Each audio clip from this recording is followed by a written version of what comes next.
When I found the thin black fiber on my pillow that Tuesday morning, a fiber that didn't come from my sheets, my nightgown, or anything else in my bedroom, my son Darren looked me right in the eye and said with perfect calm, "Mama, you're forgetting things again. That's probably just lint from the dryer." The words should have sounded reasonable, caring even. Instead, they landed like a stone in my stomach. Forgetting things again. I, who had noticed every moved object for the past 2 weeks, catalogued every faint chemical smell that hung in my bedroom air at dawn, and woken with the certainty that someone had been standing over me while I slept. I was not forgetting things. I stood there in the doorway of my own bedroom, holding that black fiber between my fingers as if it were evidence at a crime scene, watching my son sip his coffee in my kitchen while I questioned my own sanity. The trust I had built over 40 years of motherhood was crumbling like old mortar, along with my sense of safety in the house my late husband built, and the peace I thought I'd earned in my retirement. I had raised this man from infancy, thinking about how blessed I was to have him living here with me, keeping me company in my old age, company I was beginning to realize came at a price I hadn't agreed to pay. The first time I noticed the smell, I told myself it was bleach from the laundry. Darren had been doing the towels that afternoon, and the scent must have clung to his clothes, drifted down the hallway, settled into my bedroom while I slept. That's what I told myself. The human mind is a powerful thing when it wants to protect you from an ugly truth. But bleach doesn't smell like swimming pools, and it doesn't linger in just one spot near your pillow, faint and sweet and chemical, like someone had been leaning close while you dreamed. I'm 68 years old. I've lived in this house for 40 years, slept in this same bedroom since my husband Robert built it with his own hands. I know every creak in the floorboards, every draft from the windows, every sound the house makes when it settles in the small hours of the morning. And for 2 weeks now, something had been different. Wrong. It started small. A pillow pushed too far to one side when I woke up, though I always slept on my back, centered and still. The bedroom door cracked open when I was certain I'd closed it the night before. Once, the handle of my dresser drawer felt ice cold under my palm at 6 a.m., as if someone had touched it hours earlier and the chill had never quite left. I made excuses. Senior moments, my sister Carol would call them, laughing over the phone about her own forgetfulness. Getting older means losing track of little things. Misplacing your glasses. Forgetting whether you locked a door. I told myself that's all this was, even as my chest grew tight every time I walked into my bedroom, even as I started checking over my shoulder before I turned off the lamp at night. Then came the fiber. Tuesday morning, I woke with sunlight streaming through the curtains and my heart already racing, though I couldn't remember why. I sat up slowly, my hand automatically smoothing the pillowcase beside me, Robert's side, though he'd been gone 5 years now. That's when I felt it. A slight texture, foreign and fine. I held it up to the light. A single black fiber, maybe an inch long. Not cotton from my cream-colored sheets. Not from my lavender nightgown. Not from anything I owned. I walked into the kitchen where Darren sat with his coffee and his phone, and I showed him. He barely looked up. "Mama, you're forgetting things again. That's probably just lint from the dryer." I stood there with that fiber pinched between my fingers, and for the first time in 2 weeks, the fog of excuses cleared. I wasn't forgetting things. Someone had been in my room while I slept, and my son knew it. I spent the rest of that Tuesday trying to convince myself I was wrong about my own son. I washed the breakfast dishes twice, scrubbing at plates that were already clean, trying to scrub away the doubt that had taken root in my chest. Darren was a good boy. He'd always been a good boy. Sure, he'd had his troubles, lost his job at the distribution center last year, had some money problems, went through that rough patch after his divorce, but he was still my son, my only child. The baby I'd rocked through colic and walked through nightmares and prayed over every single day of his life. Mothers know their children. I knew Darren. Didn't I? I found myself standing in front of my jewelry box that afternoon, though I hadn't meant to go there. It sat on my dresser where it had sat for decades, a carved wooden box Robert had bought me on our 10th anniversary. I opened it slowly, the hinges creaking in the quiet of my bedroom. The tangle of costume jewelry was still there, the rhinestone brooch, the pearl earrings with the broken clasp, the silver bracelet from Carol. But my hands moved automatically to the small velvet compartment in the upper left corner, the place I kept the pieces that mattered. My wedding ring, which had grown too loose for my thin fingers. Robert's engraved tie clip. And my grandmother's locket. The compartment was empty. I stared at the bare velvet for a long moment, my brain refusing to process what my eyes were seeing. Then I lifted the entire tray out, checking underneath. Nothing. I pulled out every drawer, every section, scattering earrings across the dresser top.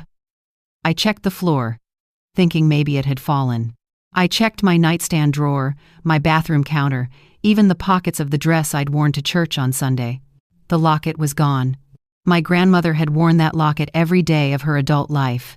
It held a photo of my grandfather on one side and a tiny lock of my mother's baby hair on the other. When she died, she left it to me, and I had treasured it for 40 years, worn it on every important occasion, touched it when I needed to feel connected to the women who came before me. It was 14-karat gold, delicate and oval, with an engraved pattern of roses on the front, worth maybe $300 to a pawn shop, worth everything to me. I walked out to the living room where Darren sat watching television, some loud action movie with explosions and shouting. My hands were shaking. "Darren, honey, have you seen my grandmother's locket?" He didn't look away from the screen. "Your what?" "The gold locket. The one that was in my jewelry box. It's missing." He shrugged, his eyes still fixed on the TV. "You probably moved it somewhere and forgot. You've been forgetting a lot lately, Mama."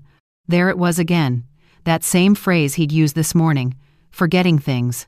Like he was planting seeds, cultivating a narrative in which I was the unreliable one, the confused old woman who couldn't trust her own memory. "I didn't move it," I said, and I heard my voice come out harder than I'd intended. "It's been in that same spot for 40 years. I don't just move things like that." Now he did look at me, and there was something in his expression I couldn't quite read. Irritation, maybe. Or something colder. "Well, I haven't seen it. Maybe you should check again. You know how you get sometimes." "How I get?" "Confused, distracted." He turned back to the television, his tone casual, dismissive. "You're getting older, Mama. It happens. Maybe you took it out to show someone and put it down somewhere. Maybe it's in the kitchen, or the bathroom, or your purse. I don't know. But I didn't take it, if that's what you're asking." I hadn't asked that. Not out loud. But the fact that he'd gone there, that he'd defended himself against an accusation I hadn't made, told me everything I needed to know.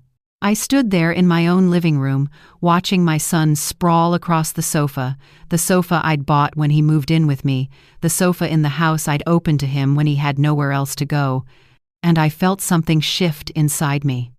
Something cold and clear and certain. The locket was gone. The fiber on my pillow was real. The chemical smell, the moved objects, the cold door handle, all of it was real. And Darren knew exactly where my grandmother's locket was. I didn't sleep that night. I lay in my bed staring at the ceiling, listening to every sound in the house, my heart jumping at each creak and settle.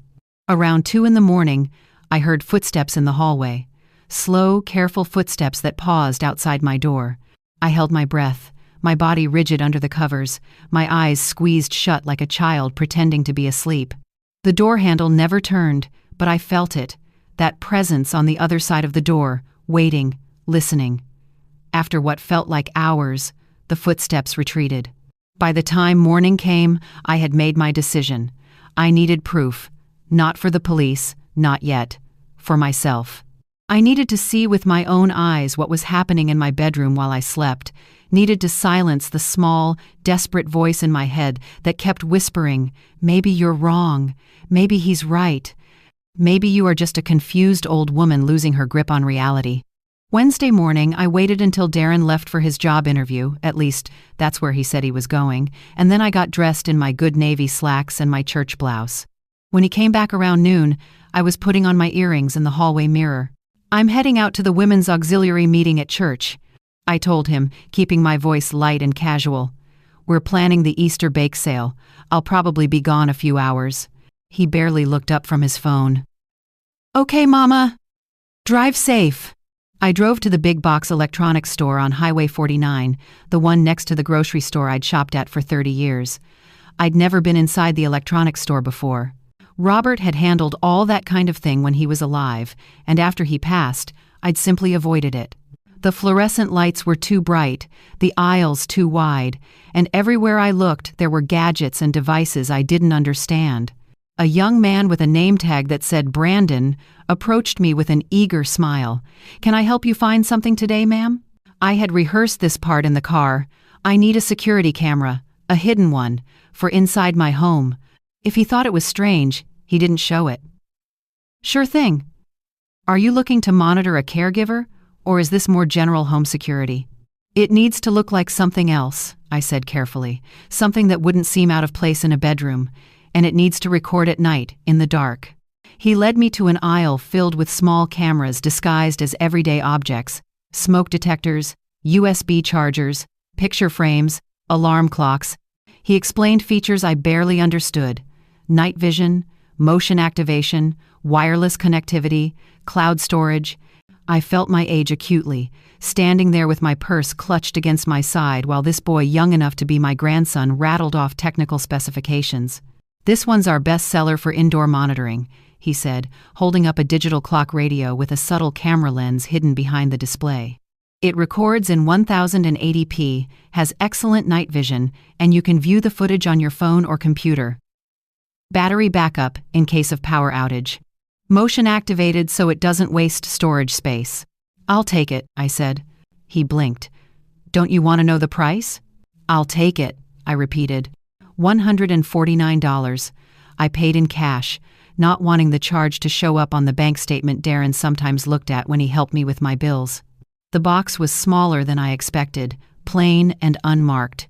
I put it in my large purse and drove home with my hands gripping the steering wheel too tight, checking my rearview mirror every few seconds as if Darren might somehow be following me. Back home, his car was still gone. I locked my bedroom door and opened the box with trembling hands, spreading the contents across my bed. The clock radio, a USB cable, an instruction manual written in print so small I had to get my reading glasses. I read the setup instructions 3 times before I felt confident enough to try. It took me almost an hour to get it working. I had to download an app on my phone, a process that involved creating an account and choosing a password and agreeing to terms and conditions I didn't fully read. I positioned the clock on my nightstand, angling it just right so the camera lens had a clear view of my bed and the bedroom door. The display showed 2:47 p.m. in bright blue numbers.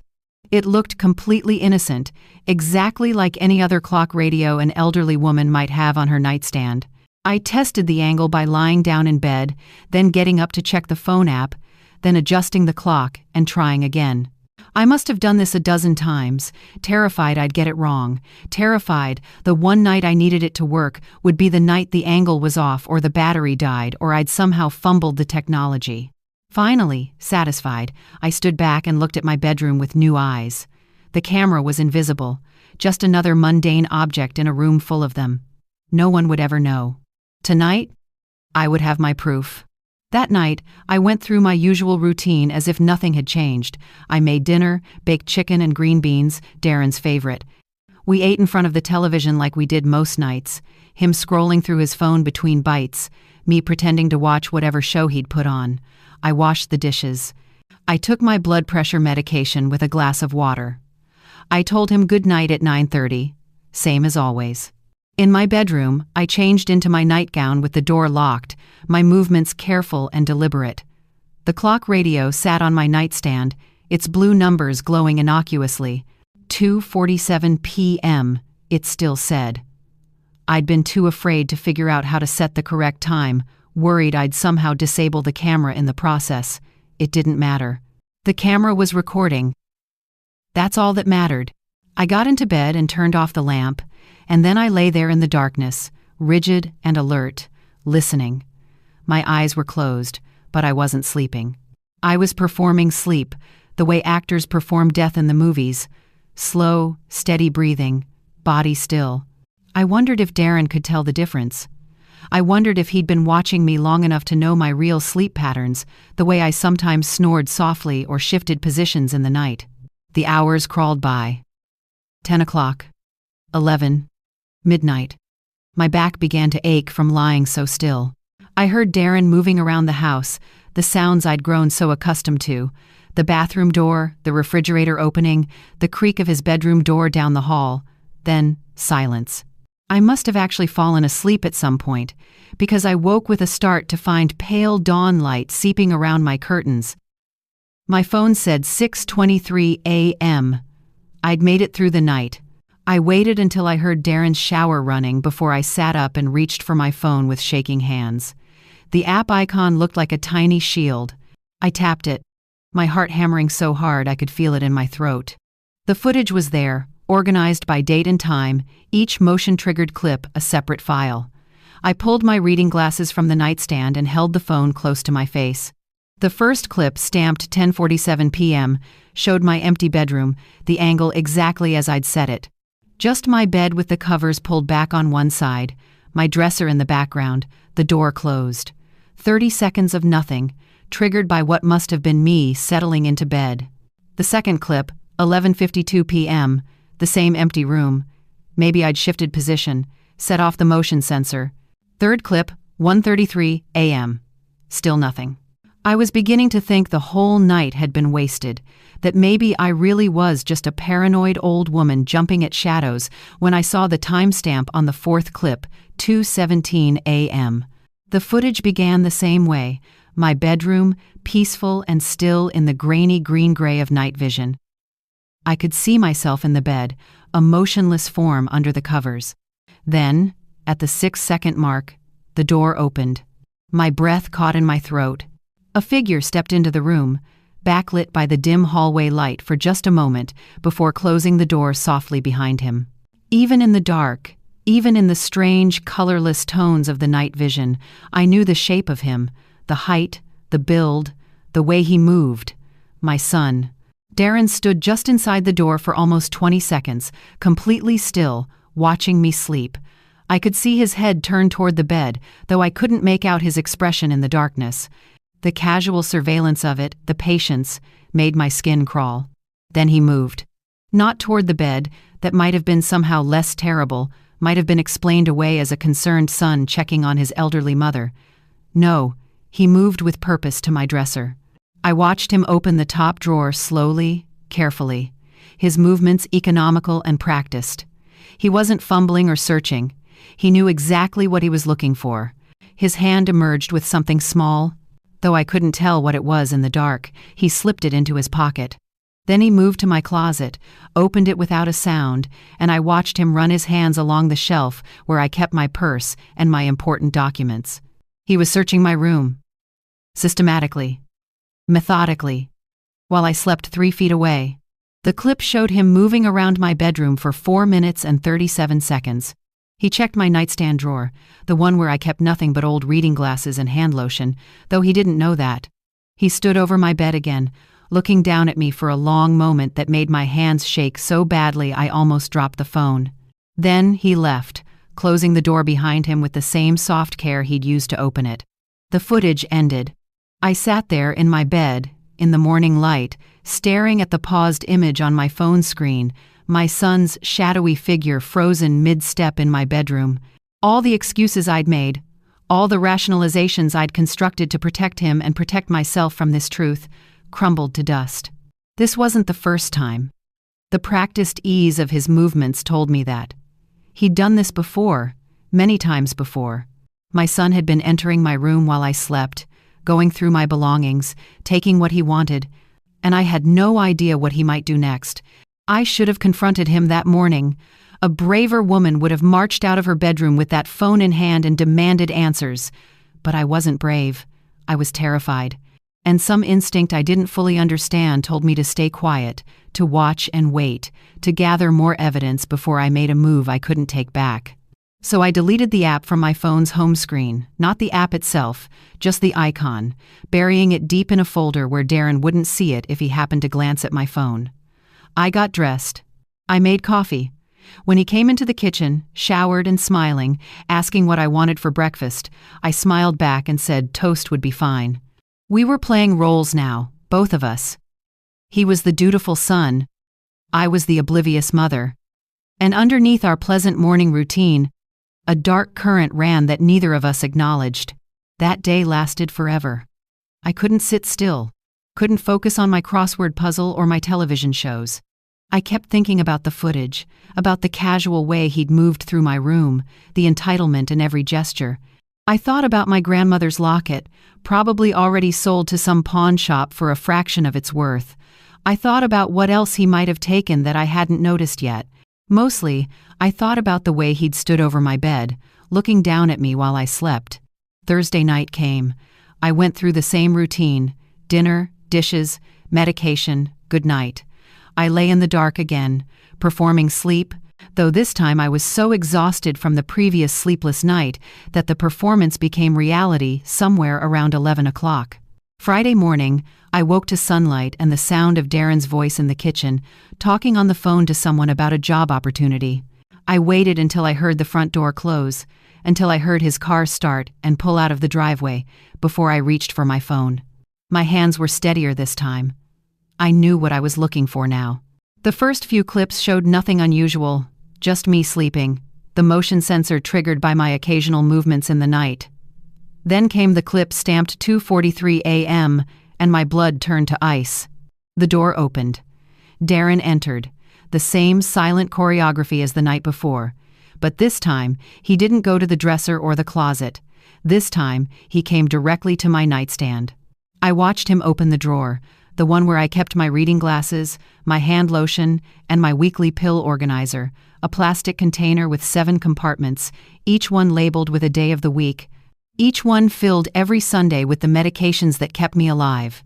Blood pressure pills, a baby aspirin, cholesterol medication, the regimen doctor Patterson had prescribed after my scare 3 years ago, the one that had kept my numbers stable and my heart strong. In the green-tinted footage, I watched my son lift the pill organizer from the drawer and hold it up to what little light came through the window. He opened Friday's compartment, today's compartment, and poured the pills into his palm. For a moment, he just stood there, examining them.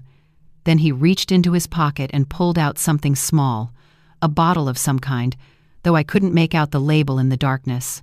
He opened it carefully, shook something into his hand, and then my breath stopped. He was switching the pills, taking out one of mine, replacing it with something else. I watched him do it twice, his movements careful and deliberate, like a pharmacist counting medication, or like a poisoner. When he was satisfied, he closed the compartment, placed the organizer back in the drawer exactly as he'd found it, and slipped both the bottle and my original pills into his pocket. Then he stood over my bed again, watching me sleep for almost a full minute. The footage ended. I sat there staring at the blank screen long after the clip had finished, my mind refusing to process what I'd just seen. This wasn't theft. This wasn't even just violation or betrayal. This was attempted murder. My own son was tampering with my medication, replacing my pills with God knows what, and then watching me sleep like he was waiting to see how long it would take. Waiting to see if I'd have a stroke, a heart attack, if I'd simply not wake up one morning. And it would look natural. An elderly woman with high blood pressure, living alone with her son who'd been such a devoted caregiver. Who would question it? Dr. Patterson would sign the death certificate. Darren would inherit the house, my savings, everything. He'd cry at my funeral and accept condolences, and no one would ever know. I made it to the bathroom just in time before I vomited, my whole body shaking so hard I had to grip the sink to stay upright. When I could finally stand, I looked at myself in the mirror, a 8-year-old woman with terror in her eyes, realizing that her only child was trying to kill her. The pill organizer sat in my nightstand drawer, innocent and familiar, filled with poison instead of medicine.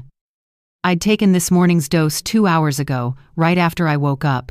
Thursday's compartment was empty now. What had I just swallowed? I spent the next hour in my locked bathroom, sitting on the closed toilet lid with my phone in my hands, searching frantically for information about medication tampering, about pill identification, about what symptoms I should watch for. My head was pounding. My heart raced. Every sensation in my body felt like a potential warning sign. Was that dizziness from panic or from whatever Darren had given me? Was my chest tight from fear or from something worse? I didn't know. I couldn't know. And I couldn't go to the hospital without tipping my hand, without alerting him that I knew what he was doing. When I finally emerged from the bathroom, I moved through the house like a ghost, checking and rechecking every space where I kept anything of value. The inventory of loss was worse than I'd imagined. My grandmother's locket? Gone. Robert's engraved pocket watch, the one his father had given him when he turned 21, the one that had sat in my jewelry box for 5 years because I couldn't bear to part with it, gone. The $400 in emergency cash I kept in an envelope in my desk drawer, money I'd been saving for when the water heater finally gave out, gone. The silver picture frame that had held our wedding photo, worth maybe $20 at most but irreplaceable to me, are gone, though he'd left the photo itself on the dresser, a casual cruelty that made my throat tighten. I sat at my desk with a piece of paper and wrote it all down in my careful handwriting, the penmanship the nuns had drilled into me at Catholic school 70 years ago. Each item, each loss, dated as best as I could remember. The list grew longer than I expected. Things I'd noticed missing over the past months but had dismissed, had blamed on my own forgetfulness because that's what he'd trained me to do. At the bottom of the list, in letters that shook slightly, I wrote, "Tampered with my blood pressure medication. Thursday night, approximately 2:43 a.m. Unknown substance substituted for prescribed pills." I stared at that last line for a long time. It looked insane, written out like that. Like something from a television crime drama, not from real life. Not from the life of Della Mae Johnson, retired elementary school teacher, widow, mother, but it was real. I had the footage to prove it. My sister Carol answered on the second ring, her voice bright and unsuspecting. "Della, I was just thinking about you. How are you, honey?" I opened my mouth to say fine, to exchange pleasantries, to pretend everything was normal. Instead, what came out was, "Carol, I need help." The brightness vanished from her voice immediately. "What's wrong? Are you hurt? Is it your heart?" "No. I don't know. Maybe." I took a shaky breath, trying to organize thoughts that felt like scattered puzzle pieces. "It's Darren. Carol, he's been coming into my room at night, going through my things, stealing from me, and My voice broke. "He's been tampering with my medication." The silence on the other end of the line lasted so long I thought the call had dropped. "Then, what?" I told her everything. The missing items, the strange signs in my room, the camera, the footage. When I got to the part about the pills, I heard her sharp intake of breath.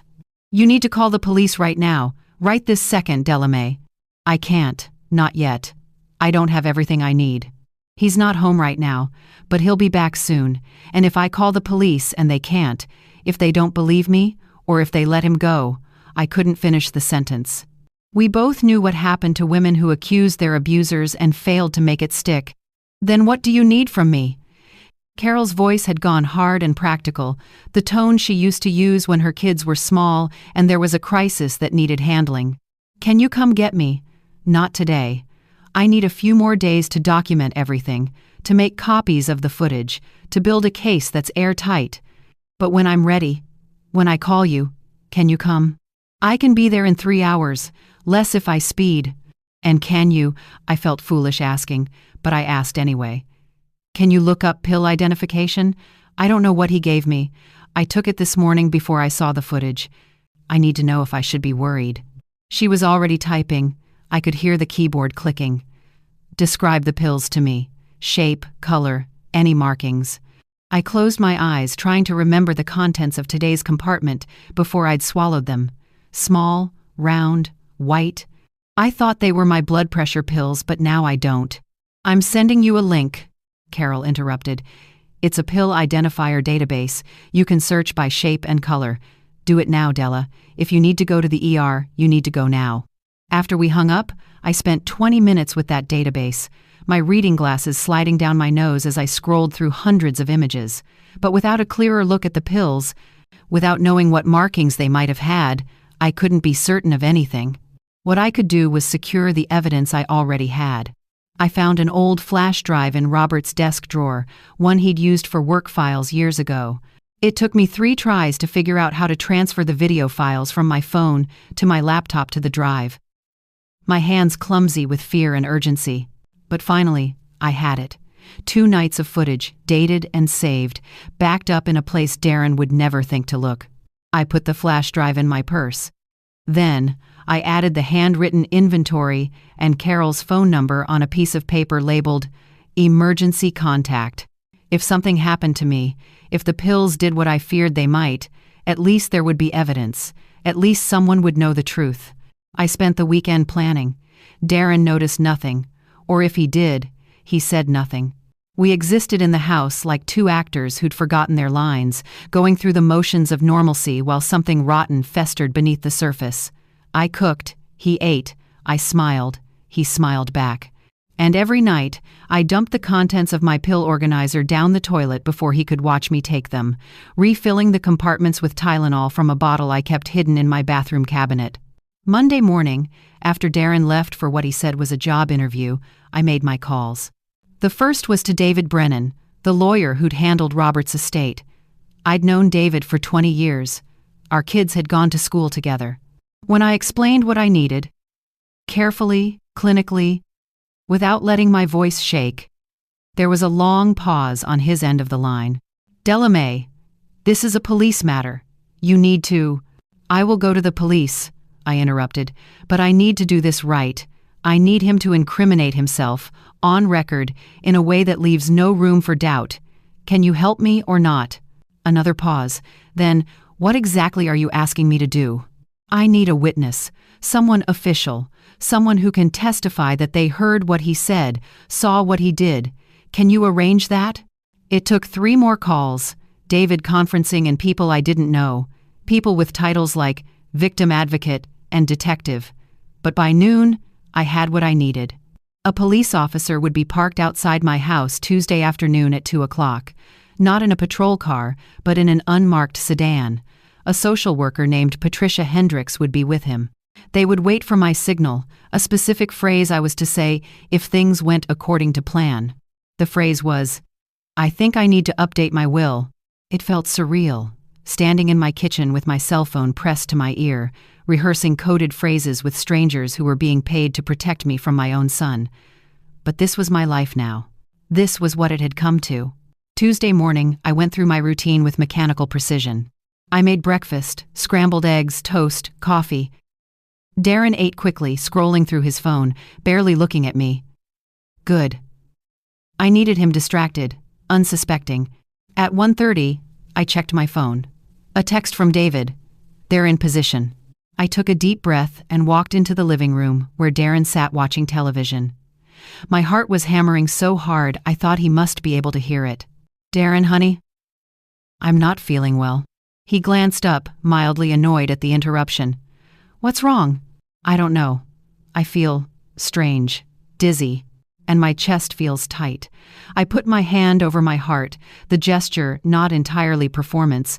I was genuinely terrified, genuinely nauseated with fear. "You probably just need to sit down. You've been running around all morning." He turned back to the TV. "Darren, I'm serious. Something's not right. Can you—" I let my voice go breathy, thin. "Can you call Dr. Patterson? I think I might need to go to the hospital." Now I had his attention. He stood up, and for a brief, painful moment, I saw something like concern cross his face. Or maybe it was calculation. "Let's not overreact, Mama. You know how you get anxious sometimes. Just sit down for a minute." I let myself sink onto the sofa, one hand still pressed to my chest. "I can't breathe right. Darren, please. Call someone. Let's just wait it out," he said.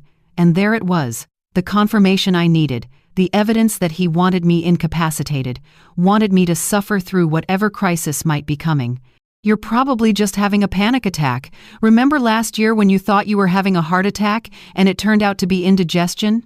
That had never happened. He was creating false memories, gaslighting me even now. "My arm feels numb," I whispered, playing the part I'd rehearsed in my mind 100 times. "The left one. Isn't that a sign?" He sat down next to me, and I forced myself not to flinch away. "Mama, you're working yourself up. Just breathe. In and out. Slow. His voice was soothing, patient, the voice of a concerned son. But his eyes were cold, watchful. He was waiting to see how bad it would get. Maybe we should call 911, I said weakly. No need for all that. You know how expensive ambulances are, and you'd be embarrassed if it turned out to be nothing, right? All those paramedics coming here for a false alarm? He patted my hand, the gesture almost tender. Let's give it a few minutes. If you're still feeling bad in a little bit, then we'll think about calling someone. A few minutes. Long enough for a stroke to do permanent damage, long enough for a heart attack to turn fatal. He was buying time, watching me struggle, waiting to see if whatever he'd been giving me would finally do its work. I let my head loll back against the sofa, my breathing shallow and rapid. Darren, I'm scared. I know, Mama. I know. He stood up, looking down at me with an expression I couldn't quite read. But you're going to be fine. You just need to rest. You're not as young as you used to be. You know, sometimes these things just happen. I should update my will, I mumbled, the words barely audible, my eyes half closed. Just in case. Make sure everything's in order. I think I need to update my will. I felt, rather than saw him stiffen beside me. And then, from outside, I heard a car door slam. Darren's head snapped toward the window. Who's that? I kept my eyes half closed, my breathing labored. What? There's a car outside. Someone just... He moved to the window, peering through the curtains. I don't recognize it. Probably the neighbors. I whispered. Darren, please. I can't think about cars right now. Everything feels wrong. He stayed at the window for a long moment, tension radiating from his body. Then, slowly, he turned back to me. The car door must have closed again, whoever it was settling in to wait. He crossed back to the sofa, but he didn't sit down. He stood over me, looking down with an expression I'd never seen before, something hungry and impatient and cold. Your will, he said carefully. What are you talking about? I let my words slur slightly, like I was struggling to focus. I want to make sure you're taken care of. The house, the savings account, Mama's locket. I paused, watching his reaction through my barely open eyes. Oh, wait. The locket's gone. I lost it. Didn't I? You didn't lose it, Mama. His voice had gone soft, almost gentle. You know where it is. I don't. I don't know anything anymore. I pressed my hand to my forehead, a gesture of confusion and weakness. Everything's so foggy. Even my pills don't seem to help anymore. He knelt down beside the sofa then, bringing his face level with mine, close enough that I could smell his cologne, the same brand Robert used to wear. The similarity made my stomach turn. The pills are fine, Mama. You're fine. You're just getting older. It happens. His hand found mine, squeezed it. To anyone watching, it would have looked like comfort. But you're right about the will. We should talk about that. Make sure I can take care of everything when the time comes. When the time comes, I echoed weakly. Is it coming soon? Something flickered in his eyes. Well, you never know. At your age, with your health issues. My health was good, I murmured. Dr. Patterson said so. Just last month. Said my numbers were the best they'd been in years. I let my eyes drift closed. But now I feel so weak, so tired all the time. That's just age, Mama. Is it? The question came out barely audible. Or is it something else? The silence that followed was so thick, I could feel it pressing against my skin. When Darren spoke again, his voice had changed. The gentleness was gone, replaced by something harder. What are you trying to say? I didn't answer. I just lay there, breathing shallowly, my hand limp in his. In my cardigan pocket, my phone was recording. I'd started the voice memo app before I'd even come into the living room, the same way I'd practiced a dozen times over the past 2 days. The phone was positioned carefully, the microphone facing outward. You're confused, Darren said, but he was talking to himself now, working something out. You're old and confused and you don't know what you're saying. I know about the locket, I whispered. I know you took it. The watch too. The money from my desk. His hand tightened on mine. hard enough to hurt. You said you lost those things. You said you couldn't remember where you put them. I lied. I opened my eyes fully then, looked directly at him. The same way? You've been lying to me. For a moment, I thought I'd pushed too far. Thought he might do something violent right there in the living room. His face went dark, his jaw clenched. But then, slowly, he smiled. It was the worst thing I'd ever seen. You think you're so smart, he said quietly, lying here pretending to be sick, trying to get me to say something you can use against me. But you know what, Mama? It doesn't matter. Because who's going to believe you? A confused old woman who can't even remember where she puts her jewelry? Who's going to believe you over me? Maybe no one, I agreed. But I had to know. I had to hear you say it. He leaned in closer, his voice dropping to barely above a whisper. You want to hear me say it? Fine. Yes, I took your precious locket, sold it for $600 to pay off a debt. The watch too, that got me another $400. And the cash, obviously. You weren't using it. You weren't using any of it, just hoarding it away like some kind of dragon sitting on treasure. And my pills? His smile widened. Your pills are fine, Mama. I just made a few adjustments. Nothing that would show up in an autopsy. Nothing anyone could prove. Just enough to make your blood pressure spike a little. To put some stress on that old heart of yours. He stroked my hand almost tenderly. You said it yourself. You're tired all the time. Weak, dizzy. That's not me being cruel. That's me being practical. This house is worth $300,000. Your savings account has another $60,000 in it. And every month you keep breathing is another month I'm stuck here, taking care of you, watching my life slip away. So you decided to help things along. I decided to be realistic about the situation. He stood up, looking down at me with something like pity. You're 68 years old with high blood pressure and a family history of heart disease. When you die, and you will die, probably soon, no one's going to ask questions. They're going to say what a devoted son I was, staying here to take care of you in your final years. And then I'm going to sell this house and finally start living my own life. And if I told someone? I asked. If I went to the police? He laughed, actually laughed. With what proof, Mama? Your word against mine? Please. They'd probably suggest putting you in a home, somewhere they can keep an eye on you, make sure you're taking your medication properly, which, honestly, might not be a bad idea. I sat up slowly, no longer pretending to be weak. The movement surprised him. I saw his eyes widen slightly. You're right, I said quietly. My word alone wouldn't be enough. That's why I have video footage of you entering my room at 2 a.m, 2 separate nights.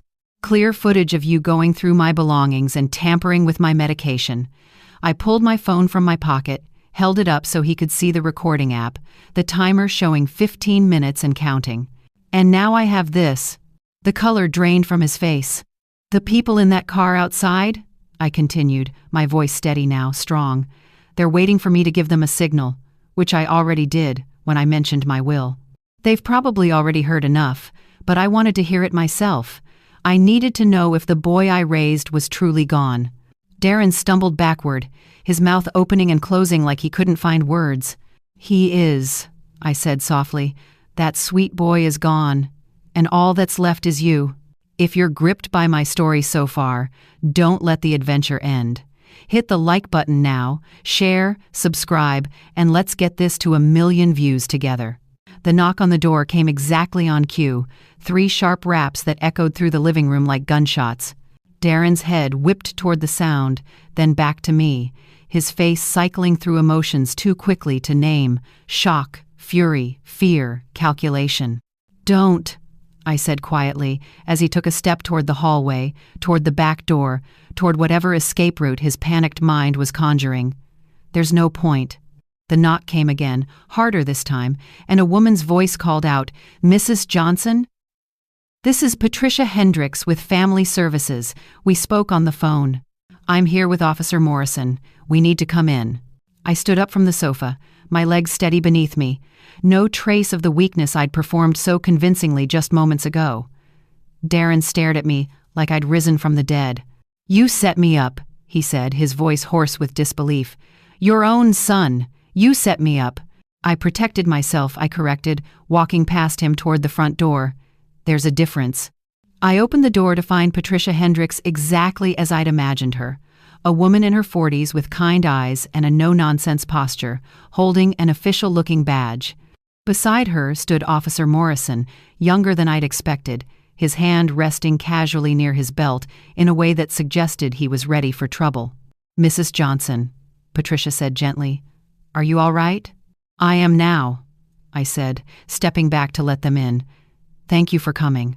They entered my living room, and I watched Darren's face as he registered the reality of his situation.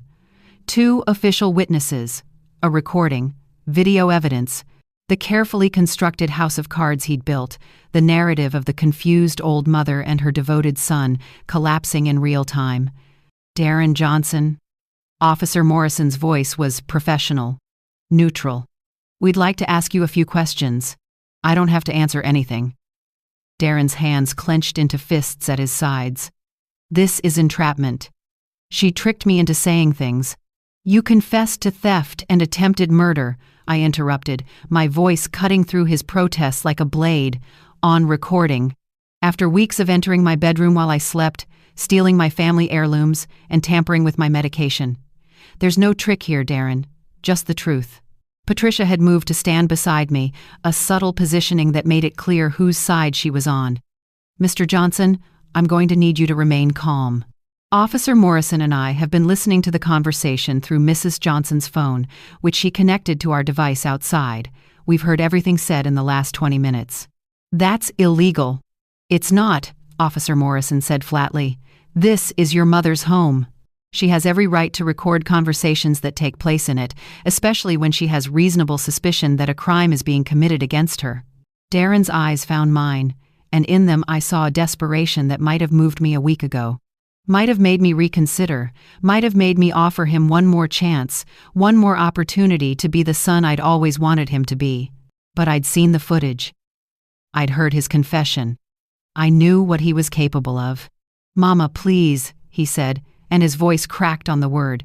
"Please don't do this. I'm your son, your only child. You can't."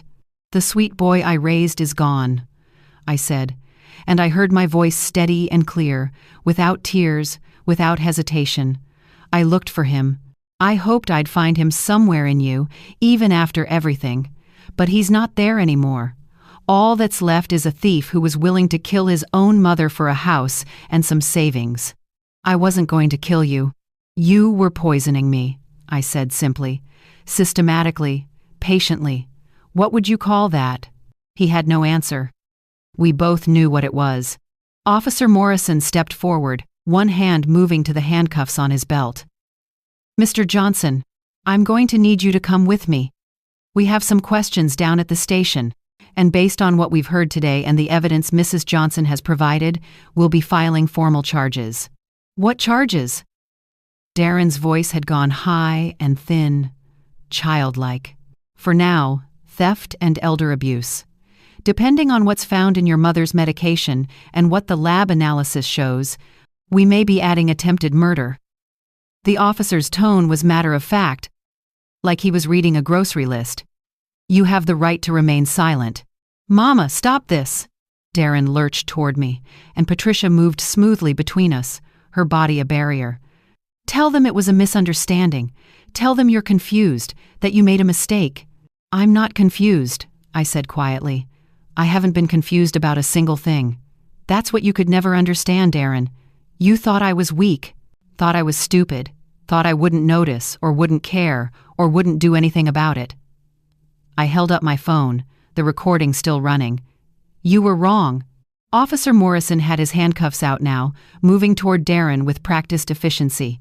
"Sir, I need you to turn around and put your hands behind your back." "Mama, please!" Darren's voice broke into something ragged and desperate. "I'm sorry. I'm so sorry. I didn't mean. I was desperate. I had debts. I wasn't thinking straight." "Turn around, sir." The sound of the handcuffs clicking into place was the loudest thing I'd ever heard. Final and metallic and irreversible. Darren stood there with his hands cuffed behind his back, tears streaming down his face, looking at me like I was the monster. "I raised you better than this," I said softly. "I taught you right from wrong. I gave you every opportunity, every chance, and you chose this. You chose to steal from me, to violate my home, to poison me in my sleep. Those were your choices, Darren, not mine." Officer Morrison began guiding him toward the door, reading him his rights in that same flat, professional tone. Darren twisted back to look at me one last time. "I'm still your son," he said, and it sounded like a plea. "No," I said, and I felt the words settle into my bones with a terrible, necessary certainty. "You stopped being my son the first time you came into my room while I slept. What you are now is a stranger who lives in my house. And now, you're leaving." And I watched them take him out through my front door, down the walkway, into the unmarked sedan, watched my neighbors peering through their curtains, curious and scandalized. Watched my son, my only child, the baby I'd nursed and raised and loved with every fiber of my being, disappear into the back seat of a police car. Patricia stayed behind, her hand gentle on my shoulder. "Are you okay, Mrs. Johnson?" I thought about that question, about what okay meant now, what it could possibly mean after everything that had happened. "I'm safe," I said finally. "For the first time in months, I'm safe in my own home. I suppose that's a start." Patricia Hendricks stayed with me for 2 hours after they took Darren away. She sat at my kitchen table with a notepad and a kind, patient expression, walking me through what would happen next. The legal process, the restraining order I'd need to file, the victim advocacy services available to me, the counseling resources for elderly abuse survivors. Elderly abuse survivor. That's what I was now. The words felt foreign in my mouth, like a language I'd never learned to speak. "You did the right thing," Patricia said as she gathered her papers to leave. "I know it doesn't feel that way right now, but you saved your own life today, Mrs. Johnson. You understand that, don't you?" I nodded, though I wasn't sure I understood anything yet. The house felt too quiet with just me in it, but also lighter somehow, like a pressure had lifted that I hadn't realized I'd been carrying. The next morning, I called a locksmith. A young woman named Denise arrived at 10 o'clock with a toolbox and a cheerful demeanor, asking no questions about why a woman my age was changing every lock in her house. She worked efficiently, replacing the front door deadbolt, the back door lock, the side entrance I rarely used. When she handed me the new keys, 3 shiny brass copies that had never been in Darren's possession, I felt something in my chest loosen. "All set," Denise said, packing up her tools. "No one's getting in here unless you want them to." After she left, I walked through each room of my house, testing the new locks, feeling the solid click of tumblers falling into place. The house Robert built, the house I'd raised my son in, the house that was mine again, fully and completely mine. The security system came next. A different company, a different installer, a middle-aged man named Tom who reminded me of Robert with his careful explanations and patient instructions. Cameras at every entrance, motion sensors in the hallways, a control panel by the front door that I could arm and disarm with a code only I knew. "You'll get alerts on your phone if anything triggers the sensors," Tom explained, showing me the app for what felt like the 100th time. "And the monitoring company will call you immediately. If you don't answer, they'll dispatch police. You're covered, Mrs. Johnson. You're safe." Safe, that word again. I was beginning to believe it might be true. David Brennan helped me file the restraining order on Thursday. We sat in his office, the same office where Robert and I had signed our wills 20 years ago, and I filled out forms that felt surreal in their specificity. Stay at least 500 feet away. No contact, direct or indirect. No third-party communication. My own son, legally forbidden from coming near me. "The prosecutor's office will be in touch about the criminal charges," David said gently. "Theft, elder abuse, and they're waiting on the lab results for the medication tampering. That one could be attempted murder, depending on what they find." "I don't want him in prison forever," I said quietly. "I just want him away from me." "Those are 2 different things, Delamay. What you want and what the law requires. He committed serious crimes. There will be consequences." I knew that. I'd known it when I set up the camera, when I made the recording, when I spoke those words that brought the police to my door. But knowing something intellectually and feeling it emotionally were different animals entirely. That night, I sat in my living room, the same sofa where I'd confronted Darren, where I'd watched my world split open, and I realized something. The house was quiet. Yes. Empty. Yes. But for the first time in months, maybe years, it was peaceful. I hadn't realized how much tension I'd been carrying until it was gone. The constant low-level anxiety of wondering where Darren was, what mood he'd be in, whether I'd said something wrong or failed to do something right. The exhaustion of managing another adult's life while pretending I wasn't. The fear I'd been dismissing and rationalizing and pushing down for so long, it had become background noise. All of it. Gone. I slept that night without checking the locks 3 times, without lying awake listening for footsteps, without the camera running, because I didn't need it anymore. The security system was armed, the house was locked, and I was alone in the safest way possible. The nightmares came later, of course. The grief. The sessions with the therapist Patricia had recommended. A soft-spoken woman named Dr. Chen, who specialized in family trauma. The hard conversations with Carol, who flew in for a week and held my hand through the worst of it. "You did what you had to do," Carol said one afternoon as we sat in the kitchen drinking tea. "You chose yourself. That's not selfish, Della. That's survival." Maybe she was right. Maybe choosing myself, my safety, my peace, my life, over the illusion of family unity wasn't betrayal. Maybe it was the most honest thing I'd ever done. The prosecutor called in late September. The lab results were back. The pills Darren had substituted were a combination of over-the-counter stimulants and another medication they were still identifying, nothing immediately lethal, but enough to dangerously elevate my blood pressure over time. Enough to cause a stroke or heart attack that would look natural. Enough to kill me slowly while he watched and waited. Attempted murder. The charges were filed officially. I didn't go to the arraignment. David said I didn't have to, that my presence wasn't required. I stayed home instead, in my quiet house with its new locks and armed security system, and I planted flowers in the front garden. Marigolds and petunias, bright and cheerful, the kind Robert used to love. My neighbor, Mrs. Chen, no relation to my therapist, came over with a casserole and gentle questions I deflected with practiced ease. The neighborhood had been buzzing with speculation, but I didn't owe anyone my story. That was mine to keep. 3 months after that Tuesday afternoon when everything changed, I woke up on a Saturday morning and realized I felt something I hadn't felt in years. Content. Not happy, not yet. The wound was still too fresh for happiness. But content. Safe. At peace in my own home. I made my coffee and sat in my kitchen watching the sunrise through the window, and I understood something fundamental that I'd spent 40 years trying not to learn. True strength, real matriarchal strength, wasn't about sacrifice. It wasn't about putting everyone else first, about martyring yourself for family, about loving so hard you destroyed yourself in the process. It was about knowing when to let go, when to choose survival over sentiment, when to say enough, and mean it, and follow through no matter how much it cost. I'd spent my whole life taking care of others. Now, finally, I was taking care of myself. And the house had never felt more like home. If you liked my story, you can support me by subscribing, liking, and sharing this story. Thank you in advance, and what would you do if you were in my place?